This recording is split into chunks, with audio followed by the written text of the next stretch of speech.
What's going on, everybody? It is The Hype. It's just Dan and Cody today, holding it down on this holiday edition. Hope everybody, I guess if you're listening to this, you're listening to the day after Christmas. Hope you had a very Merry Christmas, or you've just started celebrating Hanukkah, Kwanzaa, whatever it may be. We hope you're having a wonderful holiday season, but the hobby doesn't sleep. In fact, we've got debut products this week, first time ever. We'll talk about that.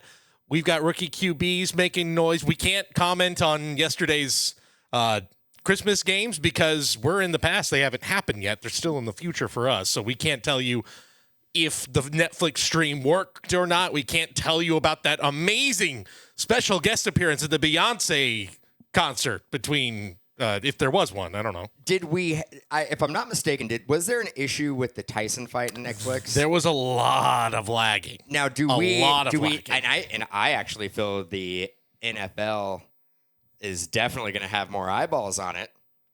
Oh, for sure. So, what do you think happens? Oh God. Let's talk about that. Like, yeah. Do you think that? And this is championship week in a lot of fantasy football leagues. It's a big week, and those are two really big matchups. And so you have. Is it the Ravens Steelers? Well, that was Saturday. It's the opposite of Saturday's games. The four same teams that played on Saturday are playing on Christmas Day. Yes. So Texans. It's Texans and Chiefs. No, I'm sorry. God, we did it again. Texans, Steelers. I think it's Chiefs. We should look this up again. Everyone's watching this and be like, "The game happened. We know what happened." What the hell was the matchup for these games? It would be Chiefs, Steelers, Ravens, Texans. Those were the Christmas Day matchups. Very good games. Very good games. Very good games. Very important games. They did not spare any expense. They have an all-star lineup of hosts, announcers, obviously musical guests, tons. Like, they are trying to make this like this is going to be the thing now. NBA Christmas Day. Sorry. Too bad. Sorry, NBA. But the Warriors are playing. Yes, Warriors playing Christmas Day. A lot of Lakers. Yeah, Lakers, Warriors. That's kind of become a standard Warriors Christmas Day. So is good, but yeah, I mean, football is taking over every day of the week, and I'm here for it. Yeah, Wednesday seems crazy, but I mean, let's do Monday through Sunday. All football. If we could extend it year round, that would be great. I mean, we basically have with the UFL. No. NFL. No, we want NFL. I want NFL and all year long. I would prefer like a 90-game season. So if we could more games than the NBA and NHL play. Because it's that much better. That's fair. So if we could just figure this out, that's a world that I want to live in. Split squads. That's my Christmas wish. Could we? I mean, my Christmas wish is 90 football games, 365 days out of the year. I think there is a scenario here where, like, you can be like UFL. You're now part of the NFL, but you are essentially the B team of your favorite team. No, you want pro. You want Patty Mahomes 90 games a year. Have you sat down and got excited for a UFL Saturday matchup? No, nobody has. No. But every Sunday, I'm tuned in with the majority of the other sports fans, eyes glued to the TV for 10 hours easily. Mm-hmm. Just action-packed, loving it. Great time of the year. Plus, I mean, it helps when your team's, starting to put it together. Yeah, there's that too. Yeah. You barely escape, New York Jets team. It doesn't matter. It was cold. It was cold. And, I mean, the Rams aren't a cold weather team. I mean, they're in LA. Sunny LA with a dome. A partial dome. Right. Kind of dome. Yeah. Half dome. So I think they're going to have there's going to be some hiccups, but also, like, there really isn't any excuse for live streaming hiccups if it did happen, because Thursday Night Football on Amazon has now been a thing for 2-3 seasons? Like, they don't, like, there's some problems occasionally, but, like, for the most part. Not really. No one really, exactly. Yeah, no one really complains. No, yeah, they got it kind of dialed in, but they run with one game.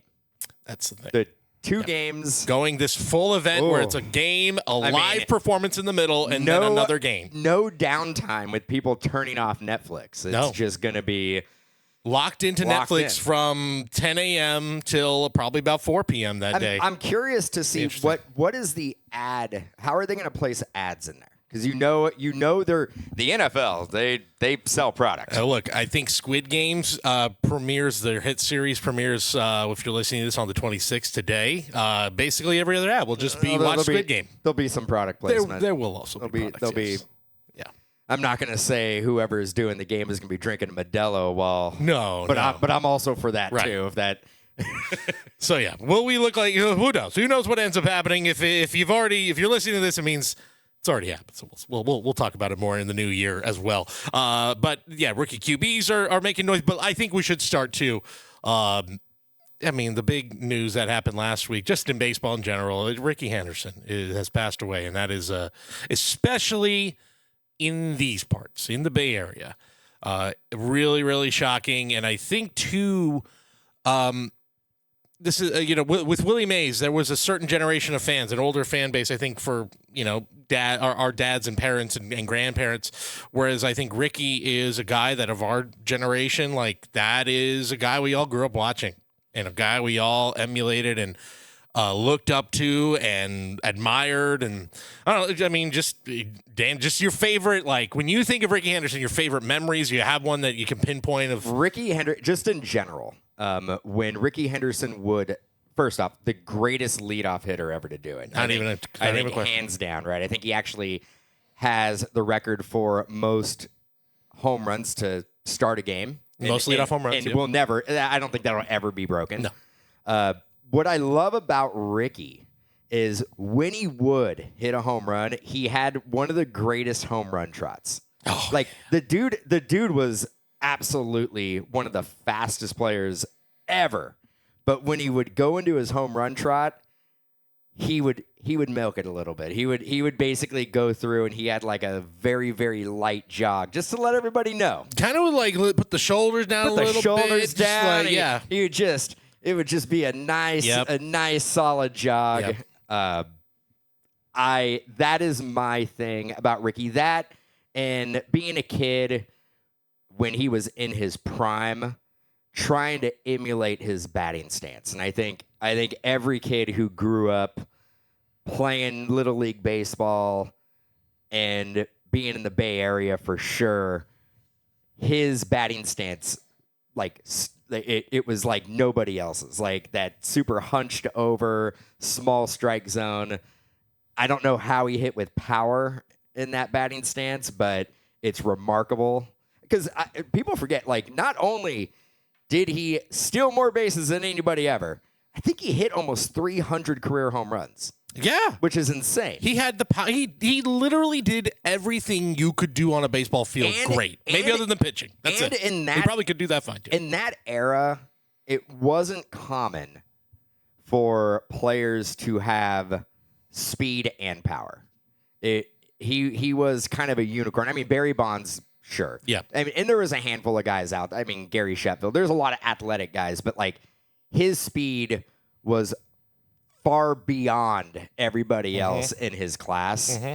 So he had that rare skill set. Another great thing about Rickey Henderson was, and Bonds ended up kind of adapting it later on in his career with the swipe of like when catching a fly ball. Oh, he would basically swipe it out of the air. Yep. Bold move. Not your typical. I mean, there's probably coaches that were like in high school that were like, if you try to do that, like you are off this team. Yes. But there's kids that were probably like, I got to do it. I got to swipe it like Rickey. I got to swipe it like Rickey. Because he just basically was like, this game is too easy for me. I need to make it harder. It kind of was like that. And also watching his highlights over the weekend, like, he's so fast. How far he gets to almost sliding clear off the bag when he's sliding into second is incredible. There's no one else like that, where they are so fast. They're coming in with so much momentum that their tippy toes are barely touching the bag by the end of it. Every single time he did it. His other thing is that I don't think we've ever seen a player, at least I haven't, that goes from a standstill to full on like as fast as he can go in like one stride. Yeah. Like he had the fastest. That's why he was so good at stealing bases, because His acceleration was his insane. acceleration was unlike anybody else who's ever played the game. Yeah. The great story, I think actually TJ was the one who shared it, that I guess Harold Reynolds was talking about his best memory about Rickey Henderson when he was on the Mariners a year that Rickey Henderson was hurt and didn't lead the league in stolen bases, and Harold Reynolds led the league in stolen bases with 60. Apparently the next day he gets a phone call from Rickey Henderson. He said, "It's Ricky. Ricky here. 60 stolen bases, huh? That's the last time you ever lead in the league with 60. Hangs up the phone immediately. Well, I mean, there was year in and year out, he was getting like 120. It's insane. He's one of the most, like, the two guys who I could just stare at their baseball references pages for hours are Barry Bonds and Rickey Henderson, because the numbers on Rickey, it doesn't seem real. Like, he also did it at an elite level for an insane amount of time. yes. Yeah. He was 39 years old in 1998 and led the league with 66 steals. At 39. Six he more did than that. Harold Reynolds. 6 more than Harold Reynolds. Young man Harold Reynolds led the league in his prime. 39, he was doing that. At 42, he had 25 stolen bags. Like, that doesn't happen. He's a one of one. I mean, I will tell you, even with the larger bags now and the new rules. Oh, could you imagine? So, he gets like. He'd steal 300 bags. You probably. I don't think that's an exaggeration. I really think he would steal 2 bags every time he gets on. Yeah. But for him to be 42 years old and steal 25 bags Crazy. is insane. That's top 5 in the leads, league. That leads majority of Major League Baseball teams today. Yeah. I think the other great stat is that from the time he debuted to when he retired, he had more stolen bases than the entire Boston Red Sox franchise during that span. Wow. He alone had more. And to go along and to turn it into the hobby, like his rookie card, One of the most iconic rookie cards. So, yeah, it's a shame. I mean, too young. Yeah, 65 65 to go is too young. Absolutely. Too young. I feel like, and we lost Willie this year as well, but like with Willie, I feel like it's like we were almost like mentally prepared. What a life he lived. Like, you know, we're all, man, like Willie's still kicking. He was like in his 90s. Yeah. He was still going out to the ballpark every once in a while doing his thing for the fans. Yep. And with Ricky, like you just never think somebody of that stature is just going to be gone like that. And to be, again, like to point it out, you're right. He had a mythical status. Like, I think about, the first thing I thought when I heard the news is that I think about like Buck O'Neill on those the Ken Burns baseball documentary, the way he talked about like Cool Papa Bell or like Satchel Paige, guys we didn't get to see. Mm-hmm. Talked about him like, oh, you're he would Cool Papa Bell. He'd turn off the light switch and he'd get in bed before the light went out. Sort of things like that, like these tall tales, mythical things. That's Rickey Henderson. Like if he played in that era where we couldn't see any of his games, we would talk about him in the same terms. But it actually happened. We got to really see it, and the way he talked about himself, like. It's like, if you put like a lot of Willie Mays' skill set into a player that also had hilarious sayings and would say things like Yogi Berra would, like that was Ricky, and would also knew he was the greatest player of all time, and it just a one of one, like nobody like him. No one's gonna ever be like him. I mean, you gotta put him and Barry at the top of their position in the history of baseball. It's funny. It was both left fielders. So who would you start in left field? That's the tough question. And they depends on what side of the bay you're rooting for. They played at the same time. I mean, roughly. I mean, Ricky was a little bit older than Barry, but very lucky to have seen him play at that prime. And I could say too, because I got into baseball a little bit when I was like 10, 11. So I got the end of Rickey Henderson's career, and I think the thing that always was amazing to me is I'm like, he's still doing it. Like, even remember after he left the Dodgers in his final year, he played for like He played for like an independent league. Yeah, some independent league team for another until he was like 46 or 47. Like he just wanted to keep playing. He loved it. He was just really good. So he's really just like good. he's like, I don't want this skill set to go to waste. No, like I got to do it somewhere. Look, if someone's going to pay me to do it, I'm going to keep playing baseball. And yeah, God bless him. He's one of one.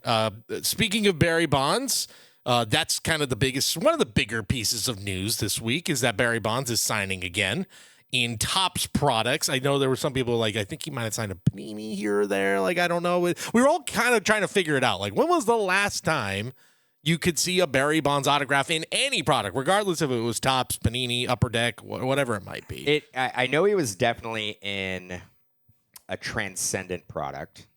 So maybe I don't know the year. Maybe 2016. Yeah. 2017, somewhere around there. I know he was in Transcendent. He was also in like Dynasty, one of the first years of Dynasty. Topps was saying in their social posts when it was announced, 2017 was the last time you got a Topps certified auto. Again, there might be. Let us know if you're watching this. Let us know in the comments. Is there maybe a Panini out there that maybe he was in? Obviously, but just in general, he's been signing stuff. You could find his stuff on his website. I want to say if there was anything that was Panini, it was around the same time. Yeah. I feel like he worked out both those deals around the same time. Yeah. So you could, in the meantime, he had it on his own website. You could buy autographed memorabilia, other things. He recently had a big auction with Golden. I think he made a deal with Golden where they'd be the exclusive place that you could auction off or auction on his memorabilia. I think we already talked about that. I think we got some pants. We have pants. We have Barry Bonds pants. We have Barry Bonds' pants. And we have Barry Bonds leather jacket with airbrush mural of Barry Bonds in the back. Pretty awesome. Looked like something that you could get at like the Atlantic City Boardwalk. Yeah. Which, yeah. I mean, so we got some Barry Bonds stuff. Yeah. So this is like, yeah, whatever. We're just getting more Barry Bonds stuff. It's exciting, but we were talking about it before we went on air. How much does it move the needle? And I think that, to me, the example here is when Panini said, we have Tim Duncan now. It's cool. It's very exciting. And I think for us, we're way more excited because we're here in the Bay Area. We're Giants fans. But, like, Tim Duncan going to Panini, very exciting because he never signs, and it is undoubtedly like a huge hit. I saw C-Red hit that Timeless Moments Shaq and Tim Duncan's huge. But, yeah, at the same time, it's a guy who hasn't played in, in over 10 years now. For Bonds, even longer.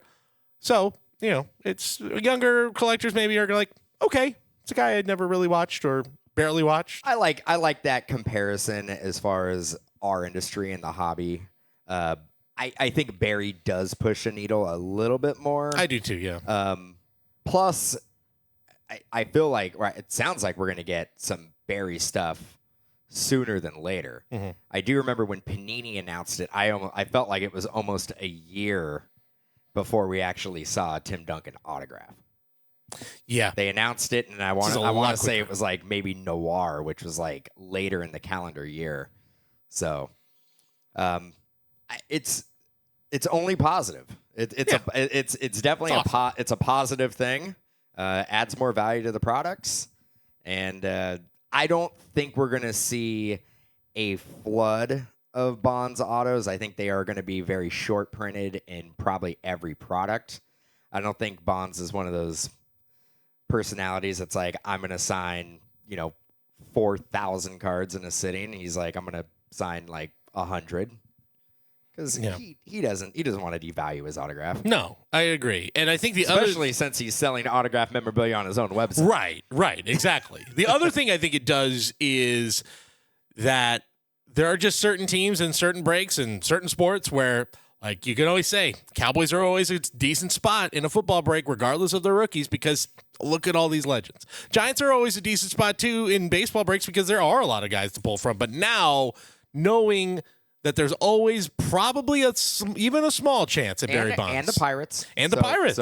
So Bond, Giants and Pirates automatically go up a little bit. Yeah. Knowing that Derek Jeter might pop up in a Yankee spot, in a Yankee break at any time, who cares what rookie they have? You might get Jeter. It's the same idea. Yeah. Yeah. So thumbs up, Barry Bonds. I'm digging it. Very excited. Digging it. I can't wait to. And also them specifically saying Series 1. We've talked about they've been doing a good job of kind of adding a little spice to products that, are just kind of your standard, there's nothing super crazy to chase in a Series 1 usually. Well, now there's Barry Bonds autos to chase. So that's exciting in and of itself. Before we wrap up this short abbreviated holiday episode, new releases this week. We've got a few of them. Absolute Football is dropping this week. Kabooms, we're chasing them. Kabooms. We're not chasing the big giant advent calendar kabooms. Those are the only ones that I'm collecting now. Only that. I'm building a house, and I'm just gonna basically make it out of kabooms. Kaboom Instead of sheetrock, I'm doing nothing but kabooms. They're really big. They're big. They're really, really big. They're big. Which I don't know if we have any more. That's always a staple product. Mm-hmm. I know Prism football came out last week, Prism's out. So we're in that end of the fourth quarter, and this isn't new to us, but there seems to be a lot. There always is a big push at the end of the year to get a lot of these products out in the market and off the books. Last week alone was one of the craziest release weeks I could remember in recent history. There was also, and we'll probably talk about it on another episode, but I'll bring it up because I got the solicitation. So it won't be coming out before the end of the year, but we did get Transcendent Baseball solicitation. Yeah. And the configuration is different, and the price point is different. Price point is a lot less than it was in the past. You also get a lot less content, so a lot less autographs, and it seems like it's going to break down like a traditional hobby box as opposed to what we've seen in the past where every Transcendent breaks down the same way. The only thing you're looking for that's different is who are going to be your parallels and who's going to be your cut auto and who's going to be your 101s. But the set of autographs is always going to be the same players. Looks like that's going to be different this year. Mm-hmm. Also, not every box is going to get a VIP party invite. Oh. Those are going to be randomly inserted. Was that the case? Because I remember last year they cut it back a little bit last year too, if I remember. But I don't remember if the VIP party thing. VIP party, every box came with a VIP. Interesting. Okay. So now that's a little bit, and I think it's going to be close to a quarter of the price than it was before. That's interesting. So I like the element of chase with not every box getting the VIP ticket, because the VIP ticket a lot of the time was like the biggest chase. But now if they're following like one in every 6 or 10 or 12 boxes, that will definitely add some extra value to it. That is very interesting. Yeah, I'm looking right now. This is from on Blowout's page. They have, VIP party chases will have a gold tier invitation to a baseball card collector's dream event. Yeah, I want to say maybe last year they did start the tiered invite. Yes. Yeah. But every box got an invite. It just not every box had like the gold invite or something like that. But not having a guaranteed invite definitely changes it up a little bit. That is interesting. It's very interesting. So, we'll be on the lookout for that one. Back to Absolute a little bit. Yeah, the things that you can expect in it. Just the traditional kabooms, we said. The explosive, that I think was an addition last year on top of the kaboom. So, something else to look at. We have a debut product this week. Give it to me. Cosmic Chrome Basketball. Oh yeah. Cosmic Chrome Basketball is this week. Got that out before the fourth quarter. I know. Yeah. That's an insignificant release to be dropping right at the end of the year. We love Cosmic Baseball. Love Cosmic Chrome Baseball. Absolutely love it. Cosmic Baseball, I'm assuming, we'll see if it translates to basketball. Not all products translate to different categories. Yeah. We've talked about this before. Sometimes they work really, really well in one sport, but don't translate well to another sport. I do think it will do decent because we just haven't seen a ton of basketball releases with Topps. Yeah. So I'm into it. That's the thing is after Chrome, they have been kind of like they've not flooded the market with more basketball. Mm-hmm. They've been pretty strategic about what products they think are going to work. I think this is the right choice. I think this is definitely something that I think basketball collectors, once this becomes officially licensed, especially, are going to flock to, are going to look towards.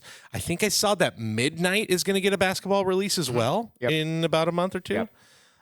Which again also feels like you're on the right track with the I think the style that basketball collectors are looking for. Yeah, I love Cosmic Chrome. So, and you know what? It's another chance to get Rickey Wemby's. One more shot. At Rickey Wemby's. And the parallels have done really, really well in the secondary market. So at least for baseball. So yeah, fun product. I love product. This late in the fourth quarter, sometimes products get lost in the shuffle, and it doesn't mean they're bad products. It's just if there's 5, 6, 7 products coming out in 2 weeks, sometimes products just get lost. Don't know. I mean, I think Chrome will be. I don't think they're making a ton of it, so I think it'll be good. Yeah, I think so too. I think early looks really nice. I just love those planetary pursuits. They look great. They look awesome. And what is the release day on that? That is Friday, the 27th. Friday the 27th for all the new product release, all the major product releases. There's a few coming out before then, but the 3 big ones this week, which would be those 2 that we mentioned, Prism Collegiate Draft Picks, which has been pushed quite a bit and is coming out after Prism NFL, which is kind of a bummer. But it is coming out this Friday. Oh, okay. As far as I know, and it's been pushed a lot. It's been pushed and pushed and pushed. So maybe it won't. I don't know. I might have read that that's being pushed into January, but well, there you go. Yeah, it's been pushed about 4 or 5 times at this point, but that as of right now, that's on the schedule. If you're listening to this, maybe it won't be. The Cosmic Dust is also the new addition in the Cosmic Chrome that they're adding for basketball. Kind of has a color blast look to it. Even more so than the Helix Topps Chrome. This is like actually, you know what it is? It's the black color blast. Oh. Essentially. The one that's out of Obsidian, right? Except it is vertical. It's not horizontal. Big but difference. I'm looking at a Scooter Henderson one right now. It is, so, big difference. It's vertical. It's vertical. It's not horizontal. It's completely opposite. Yeah, it's the complete opposite. Opposite. Also, just because we may not get to the new releases before the new year, but there is also before the year ends, the calendar year ends. Is it Tuesday is the 31st? Tuesday right? the 31st. Okay. Right now, we don't know if this will hold up, but National Treasure Basketball is on the release calendar for December 31st. That may not hold up. I don't think it will. On a Tuesday? Yeah, no, I don't think that holds up. Just going to take a stab. Oh, I don't know. It could. Fourth quarter, man. The stuff gets weird and wacky late. Counting down the new year while opening NT basketball. I would not be surprised if that actually does come out on Tuesday. Yeah. So keep an eye out for it. And maybe it won't. Logo mans. Imagine you count down the calendar right at midnight, you hit a Wemby logo. Yeah, that's the way it should be. That would be a hell of a way to ring in the new year. Way to do it. I love it. Yeah. Well, there you go. If you guys want to get in on any of those new release breaks. Oh, we mentioned it. It's floating around. I guess the official release date is today, actually, as we're recording this. The Ohtani's 50-50s are now officially out there. Those have been floating around, though, for about a week. Have you gotten any? This is going to be my biggest regret, is I kept looking at the box online when it was up for pre-sale. And I thought I should just get one, but then, then I just succumbed to the peer pressure of people being like, "No, they're going to print so much of this. They're going to overprint this stuff. Don't get this. You're wasting your money." And then I see it, and I'm like, and see what the box they're selling for now. They're double the price. Oh. Like I should have got it. Of course I should have got it. Should have gone with my gut. I got to just. Makes you feel any better? I didn't get any either. Yeah, I just got to learn to listen to my gut when it comes to some of these things. Sometimes that blows up in my face. Sometimes it does. But this one would not have. Yep. Yeah, I wish I got it. So if you're opening it, have fun with it. If not, we will be breaking some of those new releases we mentioned. Cosmic Chrome, Absolute Football, all that good stuff. A lot to get into before the year ends. Mojobreak.com, that's the place to go. We also got Mojobreak Shop. We got those Mojo Holobreaks as well. Really cool deal that is running through New Year's Day. There's specially marked breaks on Mojobreak.com. You'll see like a little logo in the top right corner, and that'll tell you, I think it's if you spend, let's see if we can get this right. $100 on a break, you're going to get $10 in break credit, $250, $25, $500, $50. You spend $1,000 in a single break. That is a Mojo Holobreak promo. You're going to get $100 in break credit. That's all going to accumulate. So you got all this. You're going to get a nice big gift card at the beginning of the new year to use on all the new products. So. Also, check us out on Fanatics Live. We're live over there 7 days a week, ripping all the sports, baseball, football, basketball, soccer, hockey, and don't forget TCG, Pokemon, One Piece, and all of our gaming guys over there. You know what? That just reminded me. Before we go, the last thing I'm going to mention, I put it in Slack the other night. I was doing some shopping at Safeway, and I'm checking out, and I look in the. I'm walking towards the checkout, and I see a giant, bright Pokeball in the front of the store. I'm like, what is that? And I go and check, and it is a brand new. I've never seen this before. It's a Pokemon Center vending machine in the store. Yep. And I had to immediately send it on Slack. I'm like, has anyone seen this? We had a few folks. I think Josh, who's a resident Pokemon expert. I feel like the vending machines are really becoming the new it's like old technology, but it's like the new thing now. It's like a fancier version of it's a digital vending machine. Yeah. It looks like it's brand new, has not even been activated. So I will come back and report what is going on in here. Is it just packs? Can you actually get boxes? I don't really know because these are apparently brand new and something that are going to start popping up in more places. The vending machines we saw. Remember earlier this year, the PSA vending machines in Vegas? There's a Tops vending machine that's in certain malls and stuff like that. So it is in the hobby. It's right now. It's the era of the vending machine. We love the vending. We love the We need to get a vending machine. It's the instant gratification, and I don't know. Yeah, we need a vending machine. We need a vending. That's what it is. Yeah. So New Year's resolutions, Mojobreak vending machine. Mojobreak vending machine. We'll see. I like it. I like it too. All right. Until next week, have a great rest of your holiday season. For Doug and C-Rad, that's Dan. I'm Cody. Have a great rest of the holiday season. I just said that, but do it again. We'll see you next time on The Hype. Later.